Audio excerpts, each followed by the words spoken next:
Biasanya Kak Mai nengok yang viral-viral tu di media sosial. Kali ini Kak Mai nengok dengan mata kepala Kak Mai sendiri. Ini dah part keempat perjalanan Kak Mai dari Riau menuju Aceh Tengah. Kak Mai dari Lok Semawai menuju Aceh Tengah tu melewati jalan Kim kata orang sini. Di sini kami berhenti solat. Ni kita tengoklah orang ni cerita jalan dia curam, payah naik, takut mobil kami nanti tak naik. Sebetulnya hati ni berdebar-debar juga. Kami melewati jalan di tepi jurang sambil mendaki dengan cuaca yang agak-agak gerimis dan berkabut. Kalau di atas bukit ni memang macam ginilah kata orang, cuaca dia agak bergerimis, berkabut kalau kita lewat petang hari dan pagi hari. Mika nak tahu berapa derajat Celsius di atas ni? Di atas ni 15, 16, 17 derajat Celsius cuaca dia, sejuk.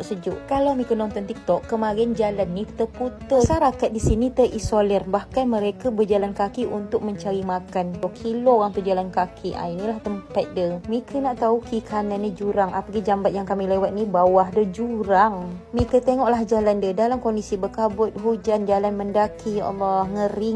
Belum lagi hati bimbang takut longsor susulan. Tengoklah sepanjang jalan tu yang kami lewat, jalan bekas longsor. Muka takut Kak Mai pun nampaklah sangat. Mika tengoklah sepanjang jalan tu tanah longsor semua. Makin petang, makin berkabut, jarak pandang pun dah macam gini. Kita tengok kabut dia gelap. Bawa mobil pun tak bisa laju, pelan aja sebab kita nampak lawan di depan dan tak nampak di mana jalan di depan, takutnya masuk jurang. Hampir 3 jam, 4 jam, 5 jam kami berjalan dekat sini ni. Macam ginilah semua kondisi jalan dia. Mika tengoklah sepanjang jalan ni kita akan nampak rumah-rumah yang tertimbun longsor. Tengoklah rumah-rumah orang habis, di tengah-tengah jalan tu jadi sungai. Pokoknya sepanjang jalan Mika akan dinampakkan macam gini. Semua rumah-rumah hancur, jalan-jalan hancur, jalan-jalan terputus. Ya Allah. Bahkan kami melewati jalan yang masih mengalir air. Ini dari gunung ni. Mika tengok bawah tu jurang bekas longsor. Inilah detik-detik yang sangat menegangkan. Kak Mai melewati jambatan jalan yang terputus. Jambatan ni baru dibuat ni sama pemerintah. Kemarin kan putus, ini baru aja bisa dilewat. Tapi ya Allah, masih bahaya kalau untuk dilewat. Rasa Kak Mai lah masih berdebar-debar jantung kita nak lewat kat sini. Begitu dahsyatnya banjir bandang dan beserta longsor kat sini. Mika tengoklah banyak jalan yang terputus, hancur. Ya Allah. Kalau Mika tanya rumah-rumah di sekitar itu macam mana Kak Mai, habis tertimbun. Tengoklah. Pokoknya sepanjang jalan yang kami lewat ni semua bekas longsor. Mika tengoklah, ngeri. Mika nampak rumah orang ni hancur semua, terbawa longsor. Ni rumahnya.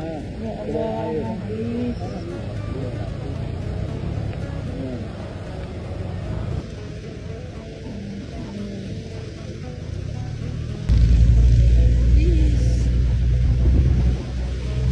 Ini Kak Mai dah memasuki daerah Bener Meriah, tak salah Kak Mai. Ni kan nak tahu di Bener Meriah ni ada Gunung Merapi yang selalu gempa. Dalam status siaga pula tu, dalam satu hari kadang 8 kali, 6 kali dia gempa. Tapi gempa dia tak berapa kuat dah, tapi bergetar juga. Di sini penghasil kopi Torabika, dan lagi musim durian. Tapi belum dak tekak makan durian, masih risau rasa hati tu. Mika tengok hari pun dah mulai gelap. Ini malam ketiga kami di perjalanan. Belum juga sampai-sampai. Kalau Mika pernah nonton TikTok yang viral tu, rumah wakil bupati hanyut dibawa banjir bandang tu, inilah tempat dia. Pokoknya yang biasa Kak Mai tengok di media sosial, sekarang Kak Mai tengok di depan mata Kak Mai sendiri. Mika tengok ni sepanjang jalan ni bekas longsor, jalan ni baru aja dibuka. Dulu terisolir orang ni, tak bisa keluar dari kampung ni, nak cari makan pun susah. Mika tengok bukan 1 kilo 2 kilo dia punya putus jalan, bukan 1 kilo 2 kilo dia punya longsor. Sepanjang jalan ni longsor semua. Mika bayangkanlah terisolir tanpa lampu berbulan-bulan. Mika tengoklah sepanjang jalan ni longsor semua.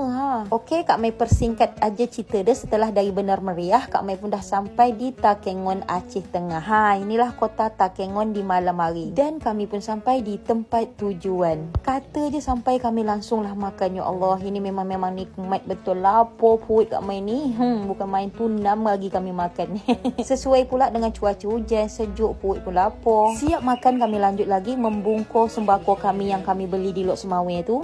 Nak kami bungkus, nak kami paketkan. Ada gula, beras, minyak makan, roti gabin, pokoknya adalah serba-serba sikit. Nak kami selesaikan kerja kami ni malam ni. Besok pagi kami tinggal membagikan ke tempat bencana. Singkat cerita, pagi pun tiba. Mika tengoklah keindahan Aceh Takengon ni. Ya Allah, dia macam Kuali. Mika tahu Kuali dak, kiri kanan tu bukit semua, kampung dia di tengah-tengah. Mika nampak sana tu, itu bosiak longsor tu. Suasana alam dia luar biasa, sejuk mata memandang. Sebelum kami pergi mengantar donasi, kami nak pergi sarapan dulu. Mika tengoklah tu bekas longsor tu. Siap sarapan, kami lanjut lagi kerja kami nak ngantor donasi ke tempat bencana alam.